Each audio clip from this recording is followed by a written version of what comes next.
সময়ের আগে কোনো সূর্য ওঠে না, এই কথাটার মধ্যে জীবনের খুব গভীর একটা শিক্ষা লুকিয়ে আছে। পৃথিবীর সব কিছুরই একটা নির্দিষ্ট সময় আছে। যেমন সূর্য প্রতিদিন ঠিক সময়ে ওঠে, তেমনি মানুষের জীবনেও সাফল্য, সুখ বা ভালো কিছু পাওয়ার জন্য একটা সঠিক সময় থাকে। আমরা অনেক সময় চাই সব কিছু খুব দ্রুত হয়ে যাক, কিন্তু প্রকৃতি আমাদের শেখায় যে ধৈর্য ছাড়া বড় কিছু অর্জন করা যায় না। তাড়াহুড়ো করলে মানুষ শুধু নিজের মনকে ক্লান্ত করে ফেলে। যখন আমরা সব কিছু খুব দ্রুত পেতে চাই, তখন দুশ্চিন্তা বাড়ে, মন অস্থির হয়ে যায়, আর সেই অস্থিরতা আমাদের শক্তি ও শান্তি কেড়ে নেয়।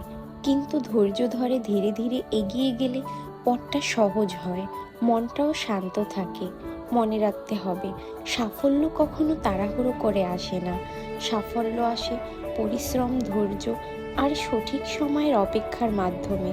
যেমন একটি বীজ মাটিতে রোপণ করার পর সাথে সাথে গাছ হয়ে যায় না,